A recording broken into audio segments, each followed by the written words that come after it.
Hello વિદ્યાર્થીઓ, welcome to Aryan classes. Aryan ક્લાસીસમાં તમારા બધાનું હાર્દિક સ્વાગત છે.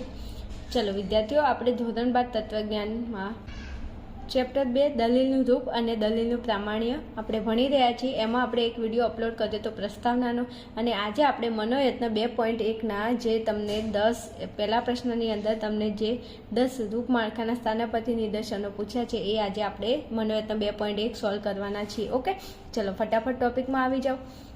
તમને અહીંયા પહેલો પ્રશ્ન આપેલો છે કે નીચેની દલીલ માટેના કયા રૂપમાળખાના સ્થાનાપતિ નિદર્શનો છે તે જણાવો. વિદ્યાર્થીઓ, આપણે કાલે પ્રસ્તાવનાનો એક વિડીયો જોયો હતો, એની અંદર મેં તમને કીધું હતું કે દલીલનું રૂપ એટલે શું અને દલીલ માટેના રૂપનું સ્થાનાપતિ નિદર્શન એટલે શું આપણે કાલે જોઈ ગયા હતા.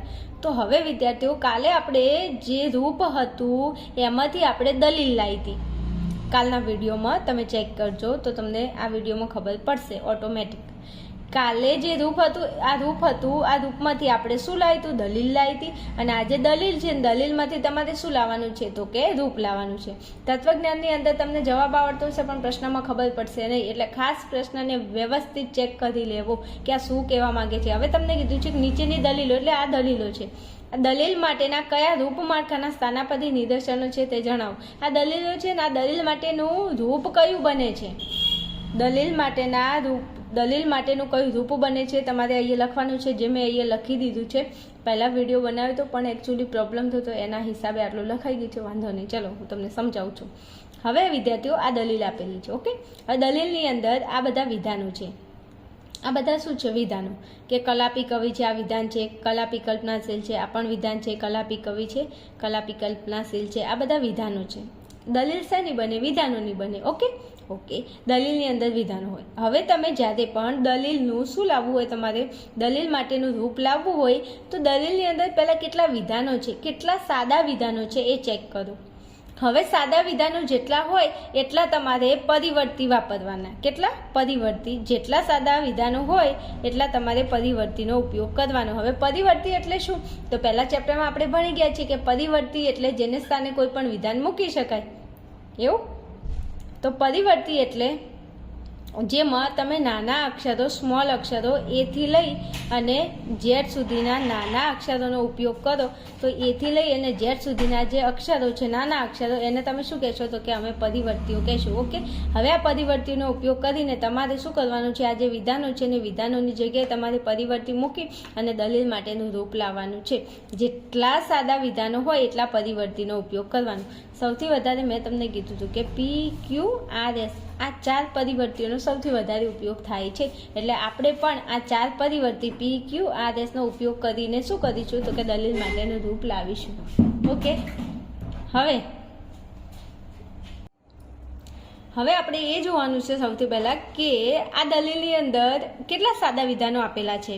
તો જો આ કલાપી કવિ છે એક સાદું વિધાન, કલાપી કલ્પનાશીલ છે આ બીજું સાદું વિધાન, પછી કલાપી કવિ છે તો એ તો ઉપર આવી ગયું, પછી કલાપી કલ્પનાશીલ છે એ પણ ઉપર આવી ગયું. મતલબ કે આ દલીલમાં વિધાનો, સાદા વિધાનો કેટલા છે તો કે 2 જ છે.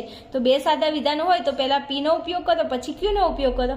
3 સાદા વિધાનો હોય તો આ PQRSનો ઉપયોગ કરો, અને 4 સાદા વિધાનો હોય તો 3 હોય તો PQRનો ઉપયોગ કરો, 4 હોય તો PQRS, એમ 4 પરિવર્તીઓનો ઉપયોગ કરવાનો. ઓકે, શું કરવાનું? જે દલીલ આપેલી હોય એમાં 2 સાદા વિધાનો હોય તો PQનો ઉપયોગ કરો, 3 હોય તો PQRનો ઉપયોગ કરો, અને 4 સાદા વિધાનો હોય તો PQRSનો ઉપયોગ કરો. હવે સાદા વિધાનોમાં ખબર ના પડતી હોય તો અહીંયા હું સમજાવું છું. જો આ જો અને તો એ શું છે તો કે શરતી કારક છે. ઓકે, એના આગળનું વિધાન અને એના પાછળનું વિધાન, જો કોઈ પણ કારક આપેલું હોય એને આગળ પાછળનું જે વિધાન હોય એને સાદા વિધાનો કહેવાય. ઓકે ને, કે ઓકે. હવે અહીંયા આ એક સાદું વિધાન, બીજું સાદું વિધાન, તો આપણી જોડે અહીંયા 2 સાદા વિધાનો છે તો આપણે P અને Qનો ઉપયોગ કરીશું. ઓકે, હવે જો અહીંયા કલાપી કવિ છે તો કલાપી કવિ છે એના માટે મેં P પરિવર્તીનો ઉપયોગ કર્યો. કલાપી કલ્પનાશીલ છે એના માટે મેં Q પરિવર્તીનો ઉપયોગ કર્યો. હવે શું કરીશું તો કે હવે અહીંયા આ જે દલીલ છે એને આપણે રૂપમાં ગોઠવીશું. તો અહીંયા P કલાપી કવિ છે એના માટે આપણે P પરિવર્તી, તો જોતો એટલે શરતીકારક, તો શરતીનું આપણે પ્રતીક મૂક્યું શરતીકારક. કલાપી કલ્પનાશીલ છે એના માટે આપણે Q પરિવર્તી લીધું હતું તો અહીંયા આપણે Q પરિવર્તી મૂકીશું. ઓકે, ચલો હવે આ બીજું કે આ આધાર વિધાન છે, આ પણ આધાર વિધાન છે ને આ શું છે? ફલિત વિધાન. કોઈ પણ દલીલ હોય તો એમાં આધાર વિધાનો એક કે બે કે તેથી વધુ હોઈ શકે, પણ ફલિત વિધાન એક જ હશે. અને ફલિત વિધાન ક્યાં હશે? તો કે દલીલની અંદર છેલ્લે જે તેથી કરીને આપ્યું છે એ ફલિત વિધાન હશે. તો હવે અહીંયા ચલો કલાપી કવિ છે તો એ ઉપર આવી ગયું છે ને એના માટે આપણે પી પરિવર્તી લીધું છે, તો આપણે પી પરિવર્તી અહીંયા મૂકી દઈશું. પછી અહીંયા નીચે ફલિત વિધાનમાં તેથી માટે તમારે મૂકવાના 3 ટપકા. ઓકે, આને તેથી અથવા માટે વંચાય. પછી કલાપી કલ્પનાશીલ છે તો કલાપી કલ્પનાશીલ છે એના માટે આપણે કયું પરિવર્તીનો ઉપયોગ કરીએ? તો ક્યુ પરિવર્તીનો. તો તમે અહીંયા ક્યુ પરિવર્તી મૂકી શકો. બસ આ આવી ગયું આપણું દલીલ માટેનું રૂપ. ઓકે, ખબર પડે છે? બહુ મસ્ત મજાનું વ્યવસ્થિત છે. છોકરાઓ ખાલી થોડું ધ્યાન આપશો તો તમને ખબર પડી જશે. આમાં કંઈ છે નહીં પ્રશ્નમાં. તમારે વ્યવસ્થિત દલીલને જોવાની છે, જે દલીલ ક્યાં છે એ પ્રમાણે કરવાનું છે. ઓકે, ચાલો હવે બીજી દલીલ આપણે સોલ્વ કરીએ. હવે એમાં જુઓ તો કે કાં તો અપૂર્વ નોકરી કરે છે અથવા અપૂર્વ વ્યવસાય કરે છે. હવે અહીંયા તમે જુઓ આ અથવાનો મતલબ કાં તો અથવા. તો આ કાં તો અથવા એ કયા કારકનું શબ્દ જૂથ છે? તો આપણને ખબર છે કે વિકલ્પન કરીને એક કારક આવે છે જેનું શબ્દ જૂથ થાય છે કાં તો અથવા. હવે વિદ્યાર્થીઓ આ જે કારકો છે ને એ પહેલા ચેપ્ટરમાં આવે છે. જો પહેલું ચેપ્ટર વ્યવસ્થિત ના ભણ્યા હોય તો વિડીયો અપલોડ કરેલા છે, એકવાર જોઈ લો.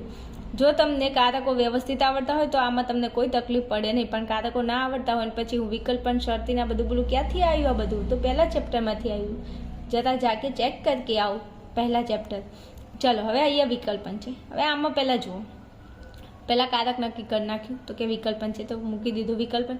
હવે અહીંયા સાદા વિધાનો કેટલા છે? તો કે અપૂર્વ નોકરી કરે છે આ એક સાદું વિધાન અને અપૂર્વ વ્યવસાય કરે છે આ બીજું સાદું વિધાન. હવે નીચે આવો તો અપૂર્વ વ્યવસાય કરતો નથી. તો આ અપૂર્વ વ્યવસાય કરે છે કે નથી કરતો એ ઉપર ક્યાંય આવ્યું? તો હા અહીંયા આવી જો અપૂર્વ વ્યવસાય કરે છે, મતલબ આ બે વિધાનો તો એક જ છે ને, એક જેવા જ છે ને. અને તેથી અપૂર્વ નોકરી કરે છે તો અપૂર્વ નોકરી કરે છે એ પણ વિધાન ઉપર આવી ગયું. મતલબ આ દલીલમાં બે સાદા વિધાનો છે. તો બે સાદા વિધાનો હોય તો એક સાદા વિધાન માટે આપણે પી પરિવર્તીનો ઉપયોગ કરીશું, બીજા માટે આપણે ક્યુનો ઉપયોગ કરીશું. રેડી? હવે જેમ આ દલીલ આપેલી છે એમ એનું રૂપ ગોઠવી નાખીશું. તો અહીંયા મેં બધા માટે લખ્યું નથી, પણ અહીંયા હું શું કરું છું તો કે દલીલ માટેનું અહીંયા રૂપ દર્શાવું છું. જુઓ તમે તો અહીંયા અપૂર્વ નોકરી કરે છે એના માટે કયું પરિવર્તી? પી પરિવર્તી. અથવા માટે વિકલ્પન. અપૂર્વ વ્યવસાય કરે છે એના માટે ક્યુ, મૂકી દો ક્યુ. હવે નીચે આવો, અપૂર્વ વ્યવસાય કરતો નથી. તો આ અપૂર્વ વ્યવસાય કરે છે એવું આગળ આવી ગયું તો એના માટે આપણે કયું પરિવર્તીનો ઉપયોગ કર્યો તો કે ક્યુ પરિવર્તી. તો મૂકો ક્યુ. હવે વિધાનને બરોબર વાંચજો. અપૂર્વ વ્યવસાય કરતો નથી, અહીંયા કીધું છે નથી. તો આપણે નથી કરીને કોઈ કારક આવે છે, કોઈ શબ્દ જૂથ આવે છે? તો કે હા આવે છે ને. કયું? નિષેધ. નિષેધમાં શબ્દનું જૂથ શું થાય? તો કે નથી. તો નથી છે એનો મતલબ કે અહીંયા કયું કારક આવશે? નિષેધ. પણ આપણને ખબર છે કે ક્યુ જે વિધાન હોય અહીંયા લખાણમાં એની પાછળ આવે છે, પણ જ્યારે તમે અહીંયા પ્રતીકો મૂકતા હોય ત્યારે નિષેધને તમારે પાછળ નહીં મૂકવાનું. ક્યાં મૂકવાનું? આગળ. તો અહીંયા લખો નિષેધ ક્યુ. અહીંયા નિષેધ ક્યુ કેમ આવ્યું? કારણ કે અપૂર્વ વ્યવસાય કરે છે તો અપૂર્વ વ્યવસાય કરે છે એના માટે આપણે ક્યુ પરિવર્તી લીધું હતું. પણ અહીંયા આ આધાર વિધાનની અંદર પાછળ નથી આવ્યું છે. નથીનો મતલબ થાય કે નિષેધકારક, અને નિષેધનું આપણે પ્રતીક અહીંયા મૂકીશું એટલે નિષેધ ક્યુ અહીંયા મૂક્યું છે. ચલો અહીંયા પછી છે તેથી માટે શું કરવાનું? 3 ટપકા, બીજું કંઈ નહીં. હવે અપૂર્વ નોકરી કરે છે આ વિધાન ઉપર આવી ગયું છે તો કે હા આ રહ્યું જો અપૂર્વ નોકરી કરે છે એના માટે આપણે કયું પરિવર્તી લીધું હતું? તો કે પી પરિવર્તી. તો મૂકી દો પી પરિવર્તી. બસ મારા વાલા વિદ્યાર્થીઓ, આ ચેપ્ટરની અંદર કંઈ છે નહીં. જ્યાં વિધાનો હોય ત્યાં તમારે બસ કશું જ નહીં, PQRSનો ઉપયોગ કરવાનો. જેટલા વિધાનો હોય એટલા તમારે, જેટલા સાદા વિધાનો હોય એટલા તમારે PQRSમાંથી જે જરૂર પડે પરિવર્તી એટલા લેવાના. 2 સાદા વિધાન હોય તો PQ લો, 3 હોય તો PQ ને R લો, 4 હોય તો PQRS લો. બસ. અને જેમ અહીંયા તમને દલીલ આપેલી છે એ દલીલ પ્રમાણે તમારે અહીંયા રૂપની ગોઠવણી કરવાની છે. ઓકે, ચલો ત્રીજા નંબરમાં આવો. બહુ લોંગ છે. જો તમે યોગ કરો છો તો તમે નિરોગી રહો છો. એકચ્યુઅલી આપણને યોગ કરવા ક્યાં ગમે છે? આપણને તો સવારે વહેલા ઉઠીએ ને એટલે મોબાઈલ જોવાનું મન થાય. હજુ તો આંખો ખોલી ના હોય અને આપણા હાથ આજુબાજુમાં, આપણા ઓશિકાની આજુબાજુમાં હાથ શું હોતા હોય? ફોન. ને ફોન આપણી આંખોની સામે આવે ત્યારે તો આપણી આંખ ખુલે. પછી ફોન અડધો કલાક જોઈએ ત્યારે તો ભાઈ ખાટલામાંથી ઊભો થાય, બેડમાંથી ઊભો થાય, ને પછી સીધા ક્યાં જાય? ટોયલેટમાં મોબાઈલ ના હોય અને મોબાઈલ લઈને જાય તો અડધો કલાકે બહાર આવે, એટલે કલાક તો મોબાઈલ જોવામાં જ જતો રહે, હે ને? હસવાની કોઈ જરૂર નહીં હો, મને ખબર છે તમે બધા આવું જ કરો છો એમ. ઓકે ચાલો, હવે કોમેન્ટ ના કરતા કે અમારા જોડે મોબાઈલ નથી. એકચ્યુઅલી જેની જોડે હોય ને એની વાત કરું છું. તમે પાછા એમાંય તમારું મગજ વાપરશો, હો ને. ચાલો, જો તમે યોગ કરો છો તો તમે નિરોગી રહો છો. ઓકે, તમે યોગ કરો છો, એક સાદું વિધાન, તો એના માટે તમે પી મૂકી દો એટલે ભૂલ ના પડે. તમે નિરોગી રહો છો એના માટે બીજું સાદું વિધાન એટલે તમે ક્યુ મૂકી દો. તમે નિરોગી રહો છો તો આ તમે નિરોગી રહો અહીંયા આવી ગયું, તો એના માટે ક્યુ મૂકી દો. તો જો તો અહીંયા આપણને ખબર છે જોતો આવે તો શરતી મૂકવાનું. અહીંયા શું હતું? જોતો આવે તો શરતી મૂકવાનું. જોજો અહીંયા ને અહીંયા રૂપ આવી જશે. તો તમે સમાજને ઉપયોગી બનો છો. આ તો તમે સમાજને ઉપયોગી બનો છો આ નવું વિધાન આવ્યું, મતલબ આ ત્રીજા નંબરનું સાદું વિધાન આવ્યું. તો એના માટે આપણે આર મૂકશું. કેમ? જો તમે યોગ કરો છો એના માટે આપણે પી મૂકી દીધું. તમે નિરોગી રહો છો એના માટે ક્યુ મૂક્યું. તમે નિરોગી રહો છો અહીંયા આવ્યું એટલે આપણે પાછું ક્યુ મૂક્યું. તમે સમાજને ઉપયોગી બનો છો એવું ક્યાંય આવ્યું નહોતું ઉપર, એટલે ફરી આપણે શું કરી દીધું કે આર મૂકી દીધો. રેડી? ઓકે ચલો હવે નીચે આવો. તો કે તેથી એટલે તન ટપકા. જો તમે યોગ કરો છો, તો જો તમે યોગ કરો છો ઉપર આવી ગયું તો કે હા આ રહ્યું. એના માટે આપણે કયું પરિવર્તીનો ઉપયોગ કર્યો હતો? તો કે પી પરિવર્તી. તો મૂકો પી પરિવર્તી. જો તમે યોગ કરો છો તો જોન તો આવી, પાછું જોન તો આવી તો મૂકો શરતી. તમે સમાજને ઉપયોગી બનો છો, તો તમે સમાજને ઉપયોગી બનો છો એવું ઉપર આવી ગયું તો કે હા આ રહ્યું. એના માટે આપણે કયું પરિવર્તીનો ઉપયોગ કર્યો તો કે આર પરિવર્તી. તો મૂકી દો આર પરિવર્તી. હવે અહીંયા જેમ છે તેમ અહીંયા રૂપ નીચે લઈ દો કે દલીલ માટેનું રૂપ કયું? જો પહેલાં અહીંયા પી લખો, પી શરતી, આ પી આ શરતી, પછી આના બરોબર ક્યુ તો મૂકી દીધું પી શરતી ક્યુ. હવે નીચે આવો, ક્યુ છે તો લખો ક્યુ, પછી શરતી છે કરો શરતી, પછી આર છે તો લખો આર, પછી તેથી માટે આપણે શું કરવાનું? ત્રણ ટપકા. ઓકે ચલો, પછી શું આવ્યું તો કે પી તો મૂકો પી, પછી શરતી મૂકો શરતી, અને પછી શું છે તો કે આર છે તો મૂકો આર. આવી ગયું. તમારે આજે જો પરીક્ષાની અંદર ક્યારે પણ તમને આ પૂછાય 2.1નો કોઈ પણ આ પ્રશ્ન તમારે રૂપ લાવવાનું હોય તો તમારે શું કરવાનું? તો કે પેપરની અંદર તમારે રાખવાની પેન્સિલ અને તમને જે દલીલ આપી હોય એ દલીલને તમારે આવી રીતે મેં જેમ ગોઠવ્યું ને એવી રીતે ગોઠવતું જાય. નાના બરોબર પી, પછી શરતી, જે કારક હોય કારક મૂકી દો, પછી ક્યુ, પછી જ્યારે પતે એટલે તમારે એને રિમૂવ કરી દેવાનું, મતલબ એને ભૂખી દેવાનું એમ. ઓકે, તો આવી રીતે જો તમે સોલ્વ કરશો ને તો આમાં તમારે બિલકુલ ભૂલ નહીં પડે. ઓકે ચલો, હવે નીચે એવી રીતે ફરી આપણે ચેક કરી લઈએ. ચલો ચોથા નંબરનો ક્વેશ્ચન જોઈ લઈએ. જો હવે અહીંયા કીધું છે કે જો પ્રદૂષણ ઘટશે નહીં, જો તો હવે અહીંયા જો પ્રદૂષણ ઘટશે નહીં, તો અહીંયા આ એક વિધાન છે જો પ્રદૂષણ ઘટશે નહીં. તો પ્રદૂષણ ઘટશે એના માટે આપણે લઈશું પરિવર્તી પી. હવે અહીંયા કીધું છે કે નહીં, શું કીધું છે? નહીં. તો નહીં આવ્યું મતલબ એવું કહેવા માગે છે કે આ કયું કારક અહીંયા આપણે વાપરવું પડશે? તો કે નિષેધકારક. કયું કારક? નિષેધકારક આપણે અહીંયા યુઝ કરવું પડશે. રેડી છે? તો કે હા. તો હવે હું એમ કહું છું કે નિષેધ ક્યાં આવશે? તો કે આગળ આવશે, પણ આપણે અહીંયા ધ્યાન રાખવાનું કે આપણે નિષેધ મૂકવાનું છે અહીંયા. રેડી? ઓકે ચલો, હવે તો છે, તો માટે આપણે શું કરશું? તો કે શરતી. એટલા બધી ક્લિયર. હવે કીધું કે ગરમીનો પ્રકોપ વધશે, તો ગરમીનો પ્રકોપ વધશે એના માટે આપણે લઈશું અહીંયા ક્યુ પરિવર્તી. ઓકે, હવે અહીંયા છે અને એટલે સમુચય આવશે. લોકો ત્રાહિમામ પોકારશે, તો વાત સાચી છે, ગરમી પડે તો આપણે કેટલા હેરાન થઈ જઈએ. સ્કૂલે જતા હોય, કોઈ નોકરી જતા હોય, આવતા જતા રસ્તામાં અપડાઉનમાં કેટલી બધી તકલીફ પડે ગરમીના લીધે. એક તો વરસાદ બીજો આવતો નથી અને આપણને હેરાન કરે છે. આવશે હો, ડોન્ટ વરી.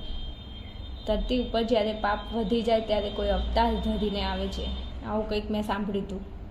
હવે જોજો અહીંયા લોકો ત્રાહિમામ પોકારશે. જો આપણે પીનો ઉપયોગ થઈ ગયો, ક્યુનો ઉપયોગ થઈ ગયો. હવે આપણી જોડે આ નવું વિધાન આવ્યું છે અને નવા વિધાન માટે હજુ આપણી જોડે પરિવર્તી છે, તો કે આર પરિવર્તી મૂકી દો આર પરિવર્તી. હવે કીધું છે કે પ્રદૂષણ ઘટશે નહીં. ફરી પાછું પ્રદૂષણ ઘટશે નહીં, તો પ્રદૂષણ માટે આપણે પી મૂકે તો મૂકી દો પી. અહીંયા છે નહીં માટે આગળ આવશે નિષેધ. અહીંયા પણ નહીં છે તો હું આગળ નિષેધ મૂકી દઉં છું. ઓકે ચાલો, પછી તેથી માટે ત્રણ ટપકા. ગરમીનો પ્રકોપ વધશે. આ ગરમીનો પ્રકોપ વધશે એ ઉપર ક્યારે આવી ગયું છે? તો કે હા આ રહ્યું ને, ગરમીનો પ્રકોપ વધશે. તો એના માટે આપણે કયું પરિવર્તીનો ઉપયોગ કર્યો તો કે ક્યુ પરિવર્તી. તો અહીંયા મૂકી દો ક્યુ. અને માટે સમુચય. અને લોકો ત્રાહિમામ પોકારશે, તો લોકો ત્રાહિમામ પોકારશે એના માટે આપણે કયું પરિવર્તીનો ઉપયોગ કર્યો તો આર પરિવર્તી. તો મૂકી દો આર. હવે જેમ અહીંયા દલીલ છે અને જેમ આપણે રૂપનો ઉપયોગ કરીએ છીએ, રૂપ માટે પરિવર્તીઓ લખ્યા છે, એને બસ ત્યાંથી ખેંચીને બહાર લઈને અહીંયા મૂકી દો. તો હવે લખશું દલીલ માટેનું રૂપ. ઓકે, ચલો હવે આવીએ છીએ પ્રદૂષણ ઘટશે નહીં. તો પ્રદૂષણ ઘટશે ને એના માટે આપણે કયું પરિવર્તી? પી પરિવર્તી. પણ અહીંયા છે નહીં. નહીં માટે કયું કારક? નિષેધ. તો નિષેધ હંમેશા આગળ પ્રતીક, નિષેધનું પ્રતીક ક્યાં મુકાય છે? તો કે જે પરિવર્તી હોય એની આગળ મુકાય છે. કેમ? કારણ કે નિષેધને પાછળ બીક લાગે છે, એટલે એને હંમેશા આગળ જ રાખવાનું. તમે જ્યારે પણ લખતા હોય ત્યારે નિષેધને આગળ લખવાનું. કેમ? પાછળ બીક લાગે છે, ભૂત આવે છે રાતે એટલે. ચલો પછી અહીંયા છે શરતી. શરતીનું પ્રતીક શું છે? તો કે એક યાદ, તો મૂકી દો શરતી. હવે અહીંયા જોજો, અહીંયા કૌંસ કરેલો છે. શું છે? કૌંસ છે. તો આપણે કૌંસ કરવો પડે, તો કૌંસ કરી દો. ચલો પછી છે ક્યુ, તો લખો ક્યુ. રેડી? હવે છે સમુચય, તો લખી દો સમુચય. પછી લોકો ત્રાહિમામ પોકારશે, એના માટે કઈ પરિવર્તી? આર પરિવર્તી, તો લખી દો આર. હવે અહીંયા શું થાય છે? કૌંસ પૂરો, તો આપણે કૌંસ પૂરો કરી દેવાનો. ઓકે, ચલો હવે નીચે આવો. તો નીચે જો પ્રદૂષણ ઘટશે નહીં, તો પ્રદૂષણ ઘટશે નહીં એના માટે કયું પરિવર્તી? ઉપર પી હતો, નીચે પ્રદૂષણ ઘટશે નહીં એ આવ્યું, તો પી પરિવર્તી. તો ફરી મૂકો નિષેધ પી. ઓકે, ચલો આટલું પતી ગયું. હવે નીચે આવો. તેથી માટે 3 ટપકા, તો મૂકી દીધા 3 ટપકા. ગરમીનો પ્રકોપ વધશે એના માટે કયું પરિવર્તી? તો કે ક્યુ પરિવર્તી. અહીંયા છે ને ગરમીનો પ્રકોપ વધશે એના માટે ક્યુ લીધો તો ફરી આવ્યું ગરમીનો પ્રકોપ, તો ફરી એના માટે ક્યુ, તો લખો ક્યુ. પછી અને એટલે સમુચય, તો લખો સમુચય. લોકો ત્રાહિમામ પોકારશે એના માટે આર, લખો આર. રેડી છે? જો આવી ગયું આપણું રૂપ. નિષેધ પી, શરતી કૌંસમાં ક્યુ, સમુચય આર, કૌંસ પૂરો. નીચેના આધાર વિધાનમાં નિષેધ પી, તેથી ક્યુ, સમુચય આર. ઓકે, આવી ગયું આપણું રૂપ. બસ પરીક્ષામાં 1 માર્ક્સમાં આ પ્રશ્ન પૂછાય અને 1 માર્ક્સમાં પૂછાય શું ના આવડે? જેમ અહીંયા દલીલ લખી હોય એના નીચે તમારે પરિવર્તીઓને ગોઠવી દેવાના અને કારકોને ગોઠવી દેવાના. બસ વાત પૂરી. ઓકે, ચલો હવે 5મા નંબરે આવો ફટાફટ. ચલો હવે 5મા નંબરમાં કહે છે કે કાં તો વિદ્યાર્થી તર્કશાસ્ત્ર શીખે છે અથવા વિદ્યાર્થી ગણિત શીખે છે. જેને ગણિત ગમતું હોય ગણિત શીખે, જેને તર્કશાસ્ત્ર ગમતું હોય તર્કશાસ્ત્ર શીખે. તો કાં તો અને અહીંયા છે અથવા. હવે આપણને એક વસ્તુ ખબર છે કે કાં તો અથવા એ કયા કારકનું શબ્દ જૂથ છે? તો કે વિકલ્પનું. તો વિકલ્પનો વી મૂકી દો. વિકલ્પનો વી મૂકી દીધો. ઓકે, હવે અહીંયા આવો. તો કે વિદ્યાર્થી તર્કશાસ્ત્ર શીખે છે, આ એક સાદું વિધાન. તો પહેલું સાદું વિધાન માટે તમારે હંમેશા કયો પરિવર્તી? પી પરિવર્તી મૂકવાનું. ચલો પછી વિદ્યાર્થી ગણિત શીખે છે. તમે કહેતા હશો હાશ નેટ પીછો છોડાય છે ગણિતથી, તો ખબર છે અમારા ગણિતમાં કેટલા માર્ક્સ આવ્યા છે. કોમેન્ટમાં જણાવજો 10મામાં કેટલા માર્ક્સ હતા, હે ને? ચલો પછી વિદ્યાર્થી ગણિત શીખે છે, તો આ બીજું સાદું વિધાન, તો એના માટે આપણે ક્યુ લઈશું. ઓકે, ચલો હવે નીચે આવો. વિદ્યાર્થી તર્કશાસ્ત્ર શીખે છે, આ ઉપર ક્યાંય આવી ગયું તો આ રહ્યું ને, તો આપણે કયું પરિવર્તી લીધું હતું? પી પરિવર્તી. તો ફરીથી મૂકી દો પી પરિવર્તી. હવે નીચે આવો.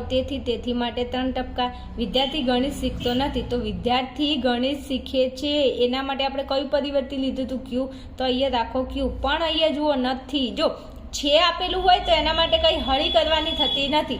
છેનો મતલબ થાય છે કે આ સાદું વિધાન છે, પણ નથી આવે અથવા નહીં આવે, તો નથી કે નહીં એ શબ્દનું જૂથ છે. અને કયા કારકનું જૂથ છે? તો કે નિષેધનું છે. હવે મેં કીધું એમ નિષેધ તમારે અહીંયા નથી પાછળ આવે છે વિધાનની, પણ પ્રાતિક રજૂઆત કરતા હોય ત્યારે તમારે પ્રતિકો તમે મૂકતા હોય ત્યારે નિષેધને તમારે ક્યાં મૂકવાનું? તો કે પરિવર્તીની આગળ. કેમ? પાછળ એને બીક લાગે છે. ઓકે, નિષેધ ક્યુ. તો હવે આપણે અહીંયા જેમ દલીલોની નીચે પરિવર્તીઓ અને કારકો મૂક્યા છે એનું એ તમારે નીચે રૂપમાં મૂકી દેવાનું. તો અહીંયા હું લખું દલીલ માટેનું રૂપ.